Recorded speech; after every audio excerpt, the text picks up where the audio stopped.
Hi and welcome to this J1C2 presentation at ICSI. I am Daniel Russo and I'm presenting today a joint work with Klaas-Jan Stol from University College Cork and Lero.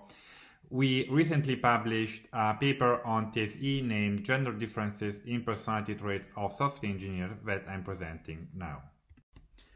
Are men or women really so different? We started this investigation to find out, and most importantly, to think about the implication of those differences. Why are we interested in personality traits in particular? Well, the reason is that they are actually very good predictors of someone's behavior and action. So based on a set of personality traits of each individual, we are actually able to predict her or his behavior. There are different models.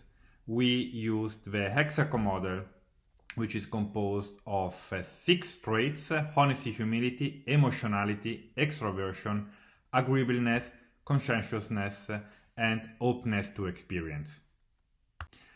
Along with bright traits presented before, we also have dark traits like narcissism, psychopathy, and Machiavellism.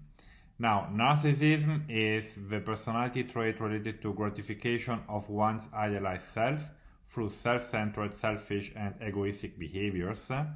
Psychopathy is the personality dimension characterized by antisocial behavior, such as a lack of empathy and remorse.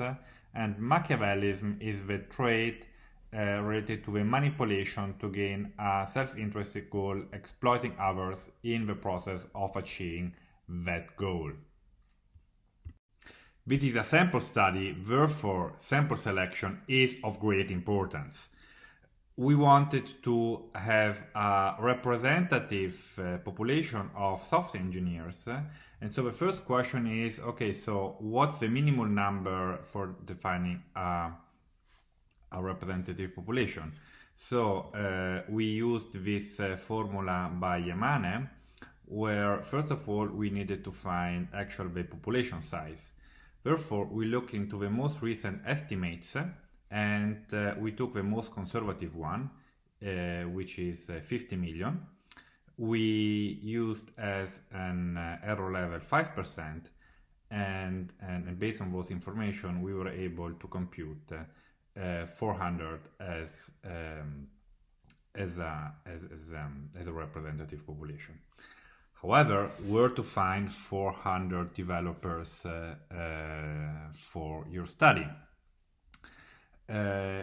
The answer to this question is through academic crowdsourcing platforms. We use in particular Prolific, and I think that such platforms has 2 main advantages. First of all, they hugely decrease self-selection bias. So actually people that are on those platforms are actually happy to engage with researchers within and to help the research, but they have no idea, no control about which kind of research they might be involved of. The second point is a fair compensation. So we actually paid above the US minimum salary our informants. So, and since we also wanted to ensure high quality data, we used this multi-step selection process of our informants. So starting from active users of a platform, 75,000, we pre-screen around 3,000 of them based on a number of keywords. From those almost 3,000, we randomly selected 760, and from those we invited to fill out a so-called competence screening. There are 3 multiple case questions. And eventually 491 responded correctly to those questions, which were invited to fill out a full survey. After that, we also added some quality screening checks and eventually 483 passed all the screening procedure, and 483 is actually the sample we used in our study. First, we analyze our data through a Bayesian Ttest. In particular, we were looking for a Bayesian factor 10 above 10. Why? Because this actually suggests a strong evidence for H1. In particularly, 4 traits corresponded to this criteria, naming psychopathy, honesty, humility, emotionality, and openness to experience. To see now which gender scores higher in the identified traits, we have that men score higher in psychopathy, women score higher in honesty, humility, women score higher in emotionality, and for the last trait, openness to experience, also women score significantly higher. In addition to our t-test, we also perform a network analysis. Here we have the 2 social networks of the personality traits of women and men. First of all, we can see some relevant similarities, in particular regarding the relation between dark traits and honesty, humility. Blue lines suggest positive relationships, whereas red lines negative one. So here both women and men are actually rather similar. On the other hand, we see that definitely network complexity, if we actually count the number of relations, are much higher compared to men, and also the network looks better connected to each other compared to men, where basically this portion of the 3 traits is rather separated from the others. In addition, we also performed a centrality analysis, which allowed us to investigate even deeper about specific difference among personality traits of men and women, which help us to shape our propositions. I conclude this presentation with our 5 propositions. The first one is individual job performance.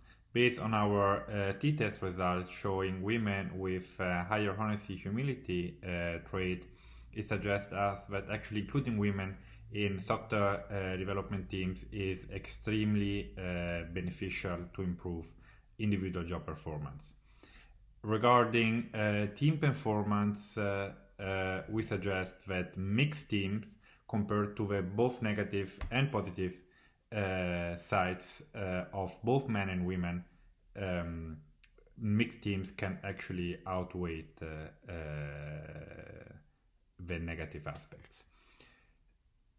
The last 3 propositions derive from findings from our network analysis, and based on that we suggest that extroverts employees are better suited to drive long-term organization and organizational transformation processes.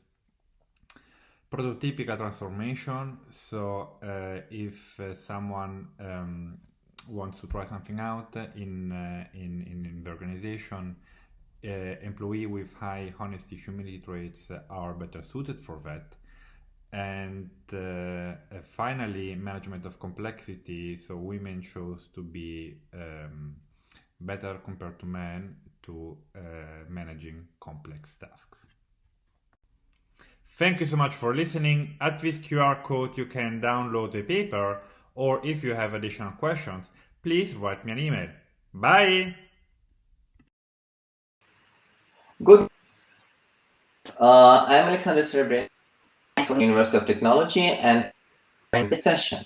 And it's a great pleasure for me to introduce Daniel Russo, the first author of the journal first paper on gender differences and personality traits of software engineers.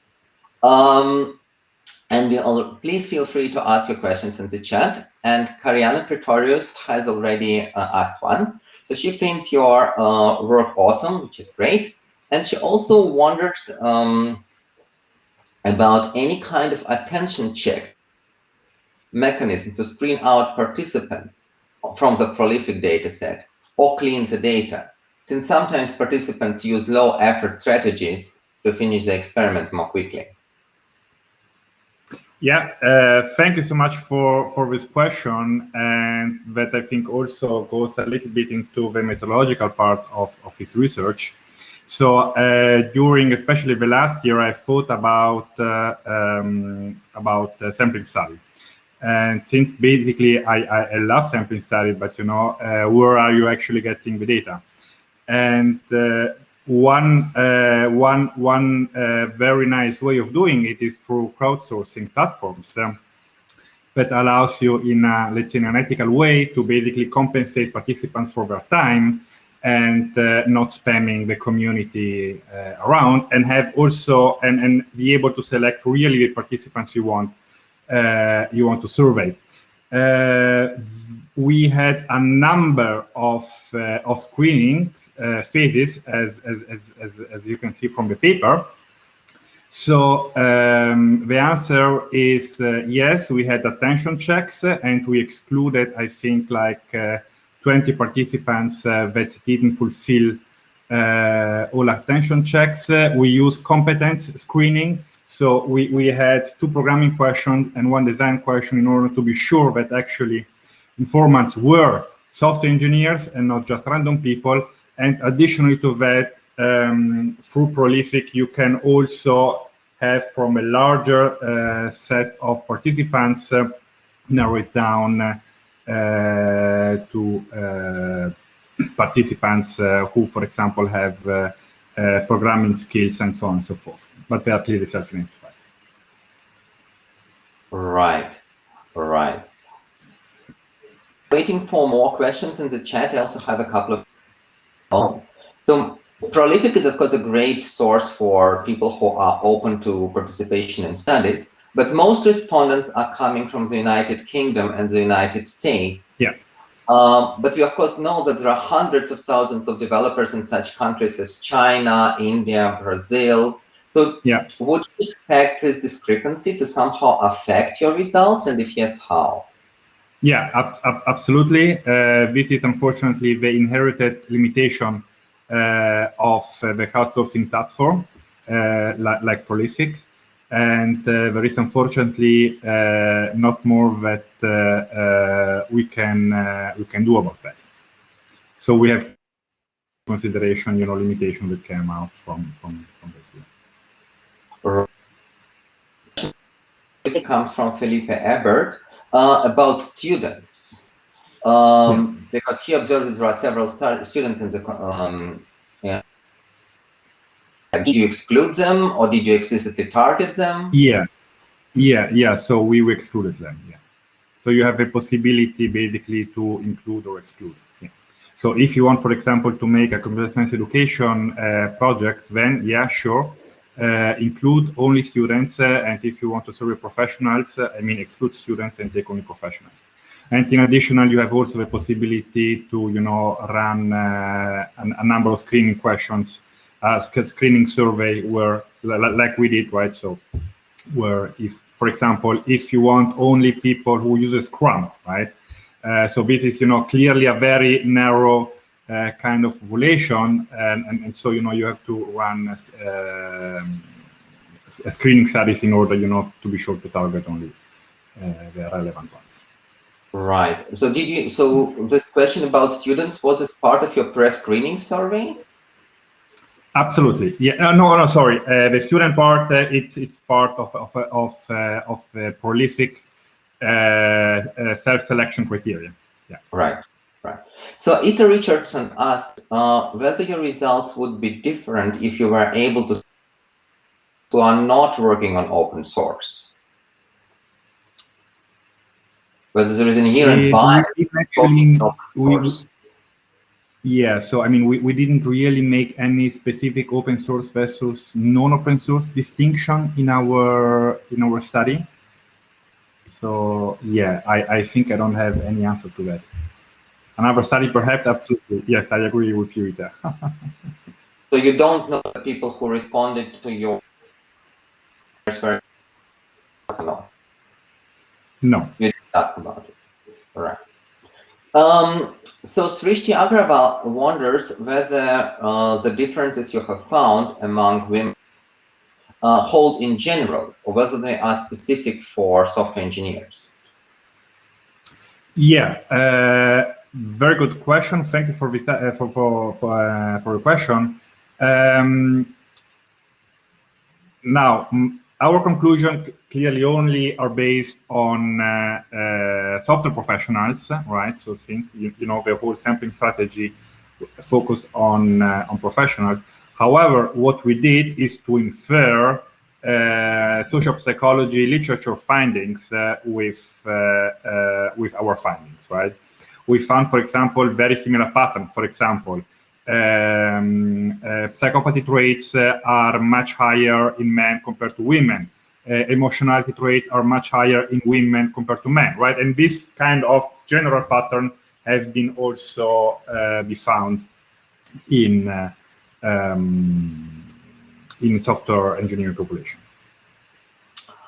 Right, and then from Ricardo, Anna-Lena Fischer, I also wanted to one. So, you know, great for this question. So the question is essentially about non-binary people and non-binary gender characteristics. So check for them somehow? Yeah. Thank you also for this question. We also had some interaction in the TFC review process, and I totally agree that it's worthy investigating. Unfortunately, what's the case is that basically, for example, non-binary people, their distribution is way too low in order to make any meaningful statistical test. So since the aim of our paper was to provide generalizable findings for the software engineering population, we only had enough number for men and women. But I totally agree that we definitely need to know much more about non-binary. Do you have certain expectations with respect to participants in terms of the hexaco model? Like, where would they score, or from general knowledge of psychology, general knowledge of I think this is an outstanding question, and my honest answer is I don't know, because to my knowledge, there are actually no, for example, psychological traits regarding non-binary people, to my knowledge. But it's a really interesting research question. I absolutely agree with you. Yeah. So essentially, it sounds like binary people are an understudied population. Researchers should be considering them as one of the groups we need to serve better. Absolutely. So I would like to mention the diversity and inclusion panel, which is going to take place tonight at 11 p.m. Central European summertime, led by Emerson Murphy-Hill from Google, Margaret Ann Story from and Yu Huang from University of Michigan. Sorry. So if you are interested in this kind of topics, so please join us and participate in the panel.